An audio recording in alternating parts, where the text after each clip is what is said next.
Bendiciones, México. No era una operación cualquiera. A las 4:36 de la madrugada comenzó el primer cateo federal de esta nueva etapa.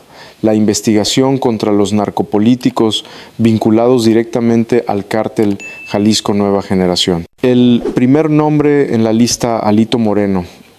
Su residencia en Campeche fue asegurada por la Fiscalía General con apoyo de fuerzas federales. Dentro, documentación financiera, dispositivos electrónicos cifrados y una libreta con iniciales y números que no dejan dudas. Este cateo no es el final, es el inicio de algo más grande y en las próximas horas van a entender por qué. Eran las 3:07 de la madrugada cuando el sonido de los helicópteros rompió el silencio sobre la costa de Campeche.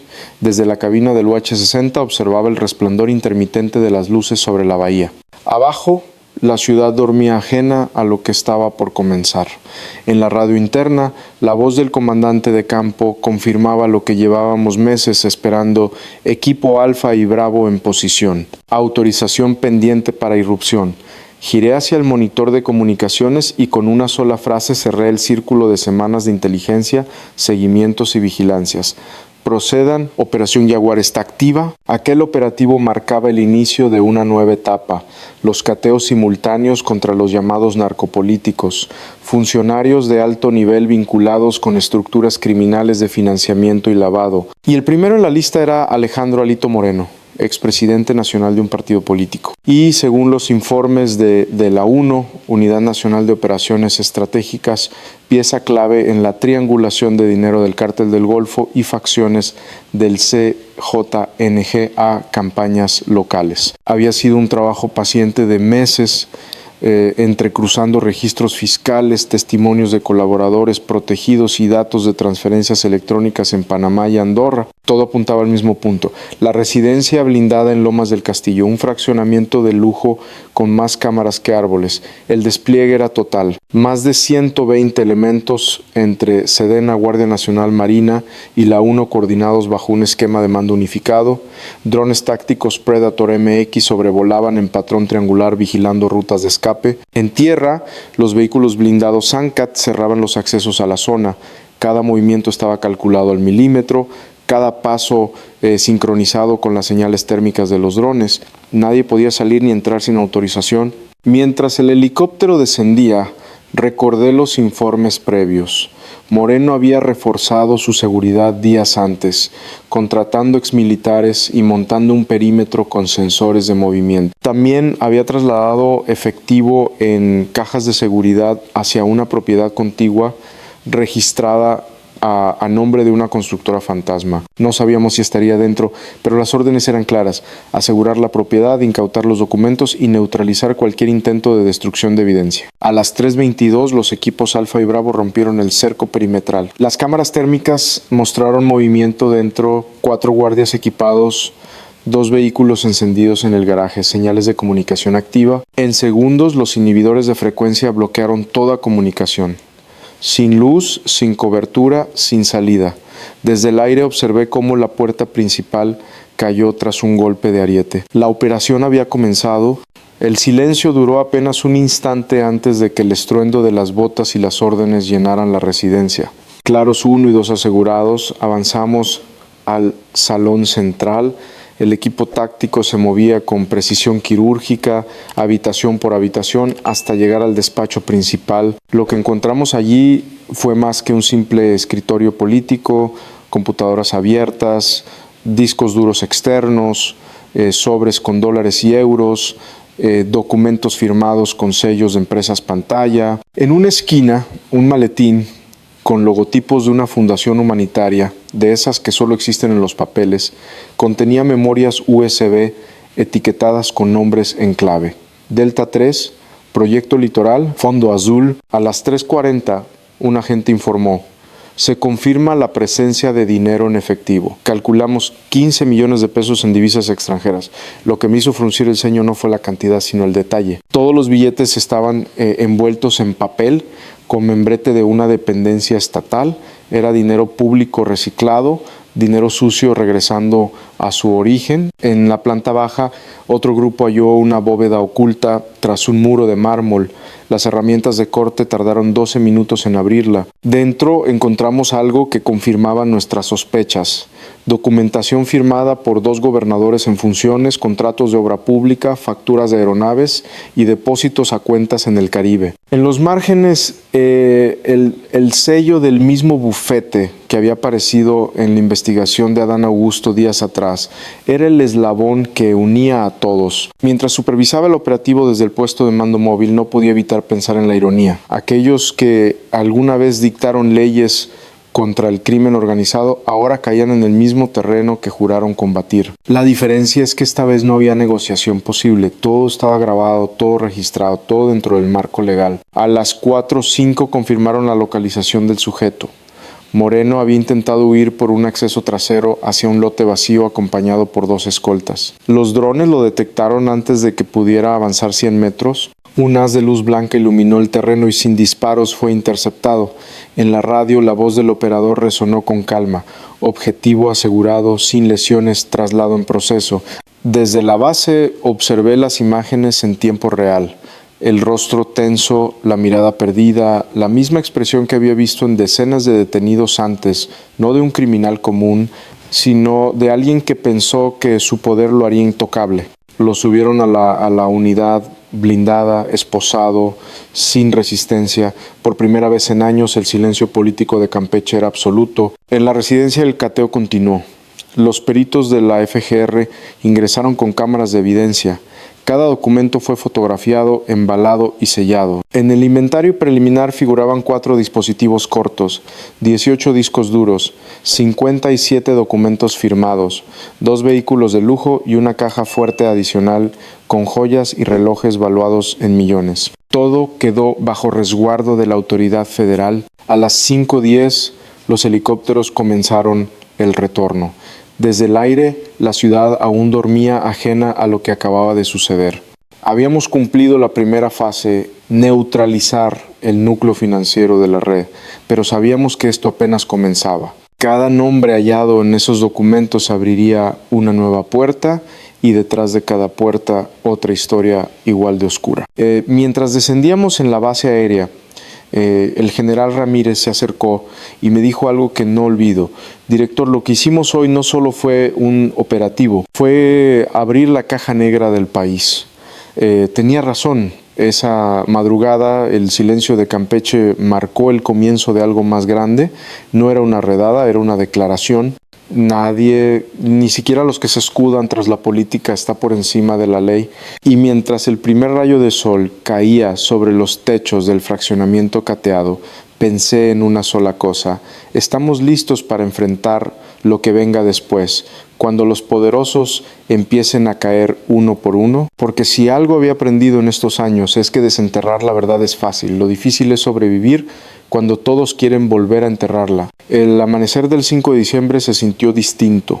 La ciudad seguía en calma, pero el aire pesaba. Desde el helipuerto del Complejo Federal veía cómo los equipos de la Unidad Nacional de Operaciones Estratégicas, UNO, se reagrupaban tras la madrugada de cateos. Algunos agentes aún tenían el rostro marcado por las gafas tácticas, otros revisaban los discos duros confiscados con el cuidado de quien sostiene un secreto demasiado grande. A esa hora, el país entero comenzaba a despertar con la noticia. Catean propiedades de exdirigentes políticos ligados al crimen organizado.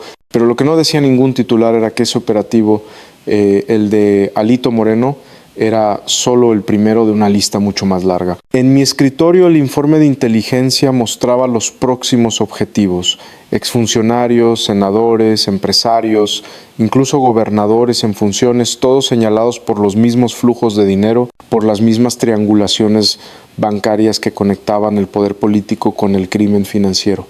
Y lo peor, algunos todavía ocupaban cargos públicos. Mientras revisaba las evidencias extraídas de los dispositivos de Moreno, los analistas de la UNO detectaron algo que cambió la magnitud del caso. Dentro de uno de los discos duros oculto bajo el nombre Presupuesto Educativo 2022 se encontraba un archivo cifrado con 64 carpetas internas. Cuando se logró descifrar la clave, apareció una base de datos con registros de depósitos internacionales, transferencias desde Panamá, Islas Caimán, Belice y Andorra. Cada operación llevaba un nombre en clave y una referencia a campañas políticas en México, Tabasco, Michoacán y San Luis Potosí. Los beneficiarios eran los mismos que ya habíamos identificado en las investigaciones previas: Ricardo Gallardo, Adán Augusto, Alfredo Bedoya y 2 gobernadores más bajo investigación confidencial. Ordené que el contenido fuera encriptado nuevamente y trasladado a la bóveda digital de la SPC. No podía correr el riesgo de filtraciones. Cada uno de esos nombres era una chispa que podía incendiar al país entero. A las 6:30 el equipo jurídico de la FGR arribó al complejo. Les entregamos la primera parte del material asegurado: documentos notariales, contratos de obra pública, cheques endosados y registros de transferencias que sumaban más de 100 millones de pesos en operaciones no declaradas. Los fiscales no podían ocultar su expresión. Sabían que lo que tenían en las manos era suficiente para abrir un expediente histórico. En paralelo, la Operación Jaguar seguía activa. Equipos de inteligencia realizaban cateos simultáneos en propiedades secundarias vinculadas a Moreno y sus socios financieros. En una de ellas, ubicada en Mérida, hallamos un cuarto subterráneo acondicionado con computadoras de alta gama, 3 servidores encendidos y una terminal satelital de comunicación. Era un centro de control financiero. Allí se movía el dinero que financiaba campañas y compraba silencios. La pared estaba forrada con paneles de plomo, diseñada para bloquear señales de rastreo. Aún así, los técnicos lograron extraer los datos. Mientras las evidencias se acumulaban, los reportes de campo comenzaron a complicarse. En la carretera Escárcega, un convoy de la Guardia Nacional fue interceptado por sujetos equipados. No buscaban liberar a nadie, sino robar las unidades de evidencia. El intercambio de fuego duró casi 10 minutos. El intento fue repelido, pero el mensaje era claro: había alguien más moviendo las piezas, alguien con información interna. Ordené activar el protocolo Delta, sellando los accesos digitales de toda la operación. Desde ese momento, solo 3 personas teníamos control de los archivos: la fiscal general, el secretario de Defensa y yo. A las 8:10 el presidente me pidió una actualización. En la línea su voz sonaba tensa: Omar, el país está mirando. Nadie puede decir que esto es político. Tiene que ser impecable. Lo será, señor, respondí. Pero debemos prepararnos. Los otros van a moverse, nadie cae solo, y tenía razón. Mientras hablábamos, las cámaras de seguridad del aeropuerto de Toluca captaron el despegue de una aeronave privada rumbo a Guatemala. Los registros mostraron que pertenecía a una empresa fachada asociada a Moreno. A bordo, según los manifiestos, viajaban 3 personas: un contador, un abogado y un funcionario de segundo nivel del gobierno estatal. Eran los encargados de resguardar documentos originales que ahora formaban parte de nuestra investigación. Ordené que 2 helicópteros Black Hawk despegaran de inmediato hacia la frontera sur en coordinación con la Fuerza Aérea y la Interpol. El rastreo satelital permitió interceptar la nave cuando intentaba ingresar a espacio aéreo guatemalteco. No hubo disparos. El piloto aterrizó sin resistencia, sabiendo que todo estaba perdido. En el interior, además de los pasajeros, encontramos 3 cajas metálicas con contratos firmados por constructoras que habían sido utilizadas para desviar fondos de obra pública. Mientras tanto, en la Ciudad de México, la noticia de la captura de Moreno comenzaba a desatar una tormenta política. Diputados y aliados pedían garantías de debido proceso, mientras sus opositores exigían más detenciones. Pero detrás del discurso público yo sabía que había miedo. El eco de los cateos resonaba en todos los pasillos del poder. A las 9:45 convoqué a los jefes de inteligencia a una sesión cerrada. Sobre la mesa desplegamos el mapa completo de la red de influencia: políticos, empresarios, jueces y exfuncionarios. En el centro, 3 siglas repetidas en todos los documentos: CJNG, CDS y CDG. No era solo corrupción, era una estructura híbrida entre gobierno y crimen. Una alianza que había permitido el lavado sistemático de dinero durante más de una década. Uno de los analistas, joven, nervioso, apenas con 3 años en la unidad, me preguntó si valía la pena seguir adelante, si era posible desmontar algo tan grande sin que el sistema se colapsara. Lo miré a los ojos y respondí: cuando el miedo gobierna, el Estado deja de existir. Nosotros no estamos aquí para mantenerlo en pie, estamos aquí para reconstruirlo. A las 11 iniciamos el traslado de Moreno al Penal Federal del Altiplano. El convoy avanzó con 5 vehículos blindados y escolta aérea. En el asiento trasero del vehículo central, Moreno guardaba silencio. No hubo insultos ni amenazas, solo una mirada fija, casi vacía. Sabía que todo lo que había construido se estaba desmoronando en cuestión de horas. Al llegar, entregamos la custodia formal a la FGR. Mientras firmaba el informe final del operativo, pensé en todo lo que vendría. Los nombres en los archivos, los aliados en el Congreso, los empresarios detrás de las fundaciones. Esto no era el cierre de una operación, era el comienzo de una purga nacional. Afuera, los reporteros esperaban detrás del cerco militar. El país quería respuestas y nosotros apenas teníamos fragmentos. Cuando me preguntaron si el operativo seguiría contra otros funcionarios, respondí lo único que podía decir: la ley no tiene partido y la verdad no tiene dueño. Mientras el convoy regresaba al cuartel, miré por la ventana el horizonte cubierto de nubes. Sabía que lo peor estaba por venir. Por cada nombre que caía, 2 más intentarían escapar. Pero también sabía que, por primera vez en mucho tiempo, la justicia tenía rostro, voz y dirección. Y aunque la guerra apenas empezaba, el mensaje estaba claro: la política dejó de ser refugio para el crimen, ahora sería su campo de batalla. Esa tarde, el aire en el búnker olía a concreto húmedo y tensión. El reloj marcaba las 16 horas, pero adentro del centro de mando, la noción del tiempo se había borrado. Desde las pantallas tácticas observamos en tiempo real cómo se desplegaban las unidades de la 1 en 4 estados simultáneamente: Tabasco, Michoacán, San Luis Potosí y Campeche. La orden había sido directa: procedan con los siguientes objetivos. Los cateos contra Moreno habían revelado mucho más de lo que imaginábamos y la información filtrada en sus archivos digitales nos llevó directamente a una red de propiedades, cuentas y vehículos de políticos aún en funciones. La operación estaba clasificada bajo el nombre clave Fénix, porque de las cenizas del operativo Jaguar nacía algo más grande, más profundo y más peligroso. No se trataba ya de detener a individuos, era desmantelar una estructura de poder donde el dinero del narcotráfico se convertía en presupuesto electoral y la política servía como fachada para la impunidad. Desde el comando principal supervisaba la ejecución del operativo en Villahermosa, donde un equipo conjunto de la Guardia Nacional y la Fuerza de Tarea Marina se preparaba para irrumpir en una mansión ligada a Adán Augusto, exsecretario con influencia federal y uno de los principales nombres que emergieron tras el cateo de Moreno. El objetivo era asegurar dispositivos, servidores y documentos